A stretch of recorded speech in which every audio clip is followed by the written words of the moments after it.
Hello, Abraham. I'm Christopher.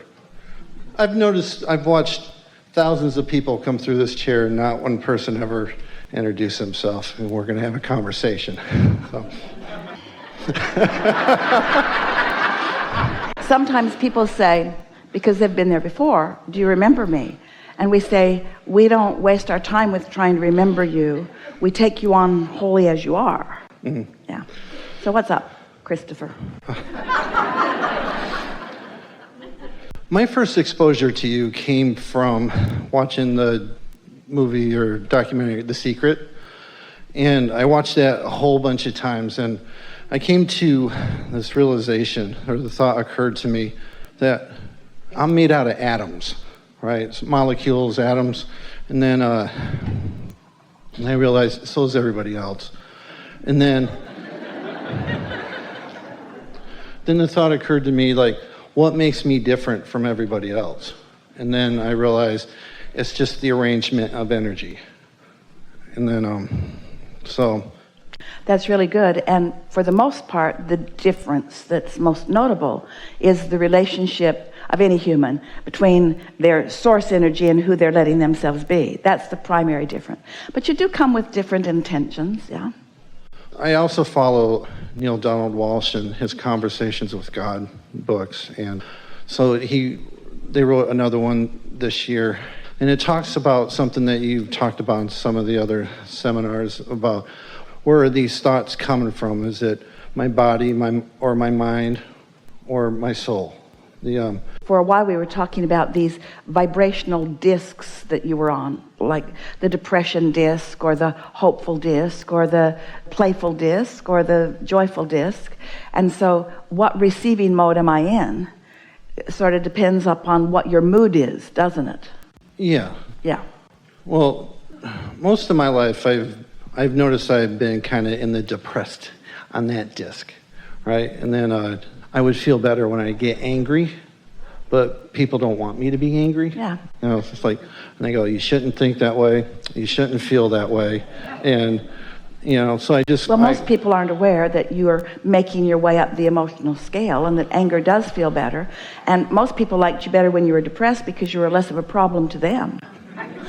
I get it. Yeah. You know? Yeah.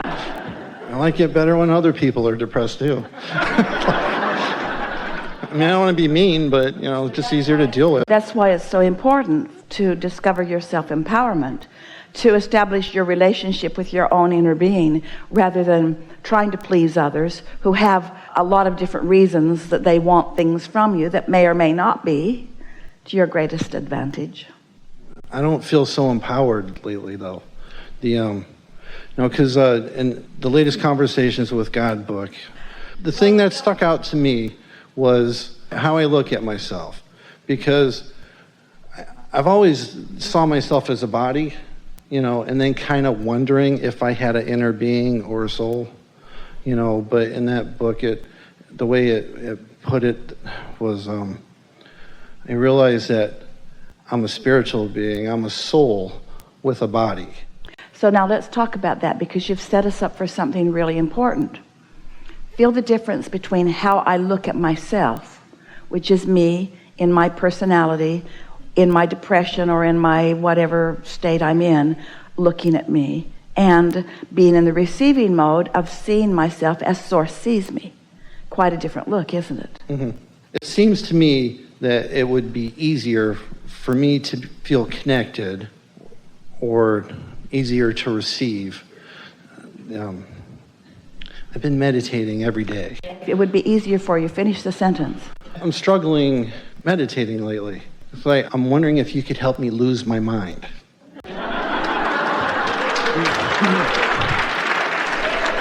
Well, you've done the most important thing, which is you have decided that that's a good idea. And while lobotomy is one, meditation really is the best way. But you've already sort of set yourself up for some limitations by acknowledging that it is difficult for you. So what is your experience? When you sit to meditate, what's your experience? Well, at first, I tried meditating like years ago. And well, anything more recent? Well, no, yes. Because My years experience ago, now is... you see, don't drag the failure of years ago into the No, present. it was Let's more talk about successful years ago. So how so? So I understand, like after the 12 or 13 minutes, I would feel relaxed. I've never felt the disassociation that you've spoken about, but I do get very relaxed. And Were you depressed 12 or 13 years ago? yeah. So what do you think is the difference? If you were successful in your meditation then, more than now, can you identify anything that was different then than now? Well, then I was just doing it. It's like now I think I'm doing it with intention. And well, did you hear us talking today about maybe finding some different intention? Not meditating for some purpose, like receiving something, like a book or something, but meditating with the intent of feeling the satisfaction of no resistance. I think sometimes when I'm meditating, I just feel like it's not coming. But you're thinking then. You're taking score of it. Am I meditating? Am I meditating? Am I meditating? Am I meditating? Nope. Am I meditating? Am I meditating? Am I meditating? Nope. How about now? How about now? How about now? How about now? Nope. I know. Well, I'm like, how do I not do that? And I was wondering if there's other things. Here's the thing, and everybody relates to this. Here's what's going on. Your conscious mind has been trained, even by the memory within the cells of your body. Your thinking mechanism wants to think. It just does. You want to evaluate. You are born to do that step one thing where you compare and you observe and you evaluate and you decide. So you've got this deciding mechanism that you're born with, that is meant to decide, that wants to decide, that now all of a sudden you've decided that you're going to quiet it down. Well, it's not coming that easily because there's momentum in all these thoughts that you've been thinking. Your brain, it's not a storage cabinet where there are all these memories and things. It's a transmitting and receiving mechanism. And so the fact that you've been thinking a lot of thoughts about a lot of things means you've got some momentum going. And so those active thoughts are being received by your active brain, and that's why it's hard to quiet that brain down. It is. We acknowledge it's not the easiest thing to quiet your brain down. And you can't just stop thinking about a subject, which means you certainly cannot stop thinking about all subjects, because there's momentum, it's happening, and to just all of a sudden decide that you're going to shut it down, you can't. If we said to you, stop thinking about that, you'd be thinking about that thing that we asked you to stop thinking about. I'm not going to think about that anymore. We're thinking about that thing you're not going to think about, but it's like, I'm going to stop smoking. Well, all you want to do is smoke more because you're thinking about not smoking.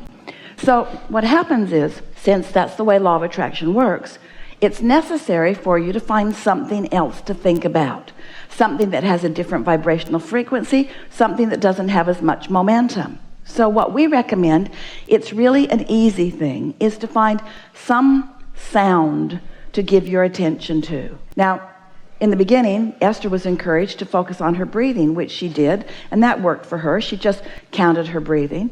Esther said to someone the other day who was arguing for her limitations about meditating also, Esther said, sometimes I have to relax and start over 20 or 30 times in the first 5 or 10 minutes of meditation because there's so much going on. There's something happened that's really got my attention, and there are a lot of people thinking about it, and because I've been thinking about it, then there are a lot of people thinking about it, and so it's just the way it is. But because I care about quieting my mind, I keep reaching for quiet, I keep reaching for quiet, I keep reaching for quiet, and eventually I find quiet, Esther says, and eventually anybody can. So what Esther has discovered is that if she will listen for a sound in the room, she lives mostly in hot country, so there's usually an air conditioner going, and that's a pretty good thing to focus upon because it's running consistently. Can you hear it in this room? Mm-hmm. Now, did you notice that you weren't aware of it because we were making so much noise that you couldn't be aware of it, and it wasn't until we stopped talking that you could even be aware of it? But now you can be aware of it. And the thing about a sound in a room like that is that there's not that much interest. Oh, that's not as good a sound as I've listened to before.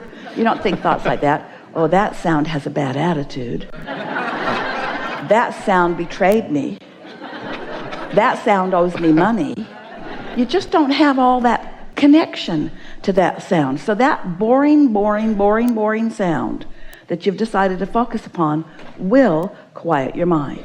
Because you didn't say you're not going to think about something. You said you're going to think about something. So you turned your attention to something. Now sometimes Esther will think about it, and then her mind will wander on to other things, and then she'll think about it.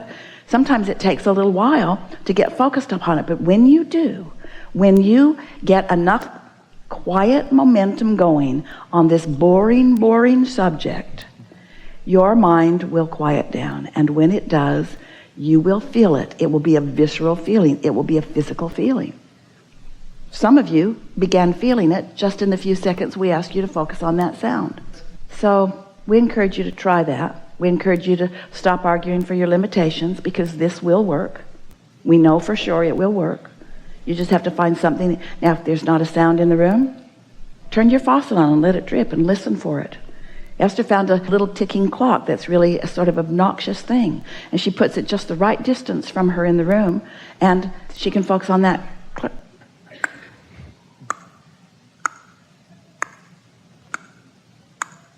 Just something that gets your attention, because your mind is trained to focus on something. It wants to focus on something, but you're the decider. You can decide what it focuses on. And once you do that, you only have to do that a time or two, where you actually quiet your mind and actually feel. Now, in your meditation before, do you remember feeling that feeling of detachment? I remember feeling very relaxed, but not detached. Then you were not really ever detached. Sometimes you go to sleep. That doesn't count either. But once you feel that sort of detachment, what it feels like is you can't tell your nose from your toe. You know you're sitting in a chair, you just can't really feel that you're sitting in the chair. You feel detached. Your physical senses are detached. You're not seeing and hearing and smelling and tasting and touching. You're doing something else now. And once you do that, you might not accomplish it the first day, but you will for sure the second day. And the third day will even be more, and the fourth day will even be more. But you know what hinders you? You're such an active person. You're a good communicator. You are accustomed to making things happen through your words. You are a good influencer. You're smart about things, and you know how to convey the things that you know. And so that's what you want to do. And you've been training yourself to be that way, and now we're asking you, don't be that way. Just sit and focus on the sound in a room. Really? Really, Abraham? This is my path to enlightenment? Yes. The air conditioner is my path to enlightenment? Are you sure? Are you sure that this is the path? Yes, because you've got to quiet your mind in order to hear your other mind.